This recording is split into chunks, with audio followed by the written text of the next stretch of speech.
In Nigeria, there is a strange tradition. When serious allegations enter the public space, we do not always see handcuffs. We often see a resignation letter, and everybody is expected to clap like justice has happened. So today, let me ask you a direct question. When a top regulator is accused publicly of corruption and economic sabotage, and then he resigns, is that accountability or is it simply a soft landing? Because this story is not just about Aliko Dangote, it is not just about fuel import licenses, it is not just about one man's school fees allegation. This story is about the kind of country where a big fight breaks out over petroleum. Allegations fly, petitions go to anti-corruption agencies, and the system's response is to quietly change faces at the top and hope the public moves on to the next trending topic. And before we go deep, if you like this kind of no-nonsense breakdown where we follow the facts, we ask the hard questions, and we do not pretend that corruption is normal, then take 2 seconds now, like this video, subscribe to the channel, and turn on notifications because this story is still developing and the next update will be even more interesting. Now, let's get into it. This week, Nigeria woke up to 2 big headlines connected to the same crisis. First, Aliko Dangote escalated his fight with Nigeria's petroleum regulators. He accused the Nigerian Midstream and Downstream Petroleum Regulatory Authority, NMDPRA, of allowing cheap imported fuel to enter the country in a way that threatens local refineries, including his 650,000 barrel per day refinery in Lagos. He also called for an official corruption probe into the agency's chief executive, Farouk Ahmed. Second, just days after that escalation, President Bola Tinubu sent nominees to the Senate to replace the chief executives of 2 key petroleum regulators, NMDPRA and the upstream regulator, NUPRC, after both chiefs resigned. The resignations involved Farouk Ahmed of NMDPRA and Gbenga Komolafe of NUPRC. So the first thing to notice is timing. A petition lands, the dispute gets louder, pressure rises, then resignations. That is why many Nigerians are asking, what exactly led to these resignations, and what are we not being told? To understand this, you need to understand the power of these agencies. NMDPRA is not a small office. It is one of the most powerful regulators in the country. It controls key parts of the downstream sector: import licenses, product distribution rules, pricing structure influences, quality enforcement, and the general direction of Nigeria's fuel market. NUPRC controls upstream, the crude oil side. That includes regulatory oversight of production and issues connected to supply to local refineries. Both agencies were created under the Petroleum Industry Act, and both chiefs, Farouk Ahmed and Gbenga Komolafe, were appointed in 2021 by former President Muhammadu Buhari. So when both of them resign at the same time, it is not routine. It is a major political and economic event. Now, let's talk about Dangote's allegations because that is the spark that turned this story into national drama. According to Dangote's public statements and the petition that was reported, he accused Farouk Ahmed of corruption and financial impropriety. Dangote's petition to ICPC, submitted through his lawyer, Ogu Onoja SAN, asked the anti-corruption agency to arrest, investigate, and prosecute Farouk Ahmed for allegedly living above his means as a public servant. The petition specifically alleged that Farouk Ahmed spent over $7 million on the education of his 4 children in Switzerland over a period of years without a clear lawful source of income to justify such spending, and it listed names and schools for verification. Dangote also made a public argument that many Nigerians found insulting and painful. He said Nigerians deserve to know how a public officer could spend that kind of money while many parents in the officer's home state struggle to pay basic school fees. Now, let us be careful and responsible here. These are allegations. A petition is not a court judgment. It is an accusation that must be investigated and proven. But the reason Nigerians are angry is not only because of the allegation itself. Nigerians are angry because of what this allegation represents. For decades, petroleum has been one of the biggest corruption pipelines in Nigeria, and the downstream sector, especially importation, has historically been a place where people make massive money with very little transparency. So when a billionaire who owns a refinery claims that the regulator is enabling importation in a way that hurts local production and then adds a personal corruption allegation, Nigerians instantly understand the language being spoken: power, money, and control. And this is where the story gets even more serious. ICPC confirmed it received the petition and said it would be investigated. Civil society groups also entered the matter. SERAP publicly asked the CCB, EFCC, and ICPC to investigate the allegations connected to NMDPRA, including claims around arbitrary import licenses and the school fees allegation. So at this point, it was no longer just Dangote talking. Multiple pressure points were forming around the same issue. But then, another part entered the story: the House of Representatives. Channels Television reported that the House of Representatives summoned both parties and asked them to stop public comments while lawmakers try to understand what was fueling the conflict. So now you have a full triangle: business power, anti-corruption institutions, and parliament. And then, like a classic Nigerian political play, resignations happened. President Tinubu, through a State House press release, said Farouk Ahmed and Gbenga Komolafe resigned, and he asked the Senate to confirm replacements quickly. The nominees are Oritsemeyiwa Amanorisewo Ayeson for NUPRC and engineer Saidu Ali Muhammad for NMDPRA. The presidency described both as seasoned professionals. It also gave details. Ayeson spent nearly 33 years in NNPC and retired as an executive vice president upstream. Saidu Ali Muhammad is a chemical engineer with decades of experience and was named as an independent non-executive director at Separate Energy the same day. Writers also tied the resignations directly to the dispute with Dangote, reporting that they quit abruptly amid the clash. Writers noted the key issues: Dangote accusing the regulator of enabling cheap imports, and the upstream regulator clashing with Dangote over enforcement of a law that requires producers to prioritize local refineries. Now, let's pause and ask a simple question that Nigerians are asking quietly, even if nobody wants to say it loudly. If nothing was wrong, why resign now? If everything was clean, why not remain in office and clear your name? If the system truly wants to fight corruption, why resignation instead of suspension and a transparent investigation timeline? Because the way it looks to the public is simple. It looks like damage control. And in Nigeria, damage control is often the first step of cover-up. Now, let's look deeper into the business side of this fight, because it is not only about the school fees allegation. Dangote's larger argument is that fuel importation is being used to weaken local refining. Reuters reported Dangote's view that cheap imports threaten jobs, investment, and energy security, and that imports are being used to checkmate domestic potential. This is the bigger war: import dependence versus local refining. Dangote built the refinery to reduce Nigeria's dependence on imported fuel. Nigeria is Africa's top oil producer, yet it has relied heavily on imports for years because state refineries underperformed. But Dangote says, how can we end import dependence if the regulator keeps issuing import licenses at scale, even when local refining is available?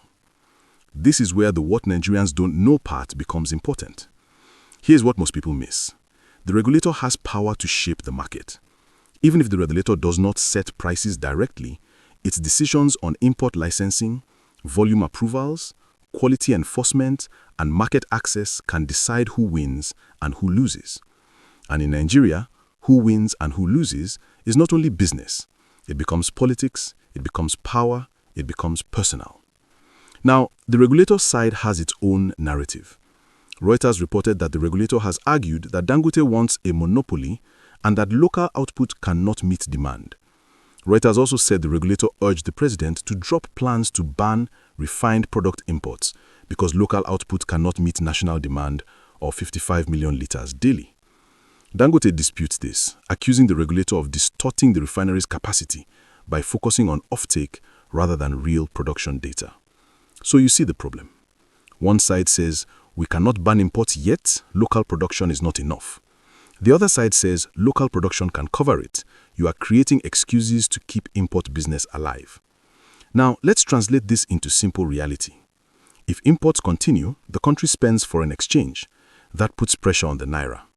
If local refining grows, it can reduce import bills, create jobs, support industrial capacity, and reduce pressure on foreign exchange.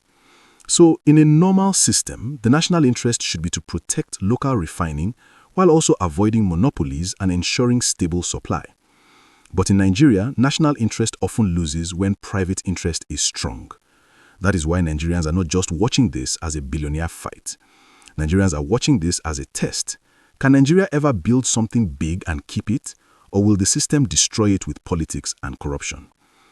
Now, the resignation of the upstream regulator, Gbenga Komolafe, adds another layer. Reuters reported that Komolafe clashed with Dangote over failure to enforce a law that requires producers to prioritize local refineries. This matters because even if you build a refinery, you still need steady crude supply. If local refineries cannot reliably access crude, they will import crude. That also means foreign exchange pressure, and it defeats the purpose. Reuters reported Dangote said the refinery imports 100 million barrels of crude annually because of limited domestic supply, and he expects that figure to rise after expansion. So the upstream side is not a small issue. It is part of the same story. Who controls supply, who gets priority, and who benefits from the old system remaining in place. Now, here is another important piece that many Nigerians forget. This fight did not begin today. Earlier in 2025, Reuters reported Dangote Refinery withdrew a lawsuit against the petroleum regulator and several fuel importers, including NNPC, over fuel import licenses. Dangote had argued in that suit that the law allows imports only to address production shortfalls. The case was dropped with no public explanation. So this is not just a sudden December fight. It is a long-running battle over import licenses, market control, and the future of the downstream sector. Now, let's come back to the resignation itself, because that is where Nigerians smell Nigeria being Nigeria. In many countries, a resignation after a major allegation can be a good thing if it is clearly linked to accountability. The problem is that Nigerians have seen a pattern: big allegation, big noise, then resignation or redeployment, then silence, then a new appointment quietly later, and nothing changes. That is why people are not celebrating. People are suspicious because resignation is not punishment. It is not justice. It is not recovery of funds. It is not a court process. Resignation is simply removal from the public eye. And Nigerians know that sometimes removal from the public eye is exactly what corrupt systems want, because the public forgets quickly. Now, to be fair, not everybody agrees with Dangote. Punch reported that some lawyers groups described the allegations against Farouk Ahmed as baseless and warned against trial by media. And some groups argued that the regulator was acting in the national interest to prevent monopolistic practices. This is important because it shows the story is not one-sided. There are people defending Farouk Ahmed and questioning Dangote's motives. But even that defense does not answer the main question. If everything is clean, why resign right after the petition and public outrage? And that brings us to the real heart of this video. This story has two possible realities. Reality number one, Dangote is right and the system is dirty. If that is the case, then Farouk Ahmed's resignation is not enough. The next step should be investigation, public findings, and prosecution if wrongdoing is proven. Reality number two, Dangote is wrong, and this is a business power play. If that is the case, then the country still has a problem because it means the regulator's leadership has been destabilized by pressure and the public has been left confused and angry. Either way, Nigeria loses when the truth is not clear. And the danger is this: when Nigeria refuses to publish clear outcomes, people start filling the gaps with rumors. Now, let's talk about the new nominees because this part is also key. The presidency presented both nominees as experienced oil and gas professionals, including long careers in NMPC and major roles in energy planning. Reuters quoted an energy lawyer saying the resignations are unlikely to affect investor confidence, and Reuters framed the nominees as industry veterans. But for Nigerians who are angry about corruption, experience is not enough. The question is, will the new people break the old habits, or will the old system simply continue with new faces? Because the Nigerian oil sector has a way of recycling the same circles. A new name appears, a new headline is published, but the same import structures, the same middlemen, the same networks, the same settlement culture remain. Now, let's connect this story to the ordinary Nigerian. Why should an average person in Aba, Kano, Ibadan, Benin, or Lagos care about a regulator resignation and a billionaire's petition? Because petroleum is not an abstract topic in Nigeria, it is life. Fuel affects transport, transport affects food prices affect survival. Fuel affects small businesses that run generators. Fuel affects logistics, deliveries, and every item you buy. So when there is corruption inside fuel regulation, it is not their problem, it becomes your problem. If import licenses are being used in a corrupt way, it can raise costs, distort supply, and keep Nigeria dependent. If local refining is undermined, Nigeria will keep exporting crude and importing fuel, which is one of the most painful economic cycles in our history. So the stakes are not small. Now, here is where we must be brutally honest. Nigeria has a culture where corruption is treated like weather. People say it is Nigeria. People say everybody is doing it. And that is why it continues. The most painful part is that Nigeria has a system where the real crime is sometimes not the stealing. The real crime is getting caught publicly. That is why many people are mocking the situation online, because the country is not shocked that allegations exist. People are shocked that the matter is this loud. And that is why I'm asking you this question today. Do you believe this resignation is the beginning of real accountability? Or do you believe it is a careful move to reduce public anger, remove the accused from the spotlight, and let everything go quiet? Because silence is the best friend of corruption. Now, what should we watch next? First, we should watch ICPC. ICPC confirmed it received the petition and said it would investigate. The real test is whether Nigerians will see any clear public outcome. Second, we should watch the Senate confirmation process. The presidency requested expedited confirmation. We should watch how quickly that happens and what questions are asked. Third, we should watch the policy direction. Will import licensing reduce? Will local refining be prioritized? Or will we keep hearing the same line that local supply is not enough, while Nigeria remains the world's best customer for imported fuel? Fourth, we should watch the House of Representatives. Lawmakers summoned both parties and asked them to stop public comments. Will the House produce a transparent report, or will the matter die inside committee rooms? And finally, we should watch Dangote's next move. Reuters reported that Dangote plans to list the company on the local stock market and even talked about paying dividends in US dollars so Nigerians can own a piece of the refinery. That is another major twist, because once a company becomes public-facing in that way, the political stakes increase. Everybody wants to control the story. Everybody wants to control the market. So yes, this story is bigger than resignation. It is a war for the future of Nigeria's fuel economy. And in Nigeria, when money is that big, we all know what usually follows. Power games, propaganda, and people trying to protect their interests. Now let me close this video with two hard truths. Truth number one, a resignation is not justice. Truth number two, if this allegation is swept under the carpet, it will send a message to Nigerians that nothing ever changes, only the headlines change. And that is why I want to hear from you. Do you believe this resignation is real accountability, or do you believe it is simply a cover-up, an attempt to keep Farouk Ahmed and Gbenga Komolafe out of the public eye while the same system continues? Drop your answer in the comments. I read them and I use them to shape the next investigations. If you enjoyed this breakdown, do 3 things right now. Like the video, subscribe to News Fact Analysis Zone, and turn on notifications so you do not miss the next update. Also, share this video with one person who always complains about Nigeria but never follows the facts. Because today, we are not doing rumors. We are doing facts, accountability, and hard questions. I'll see you in the next one.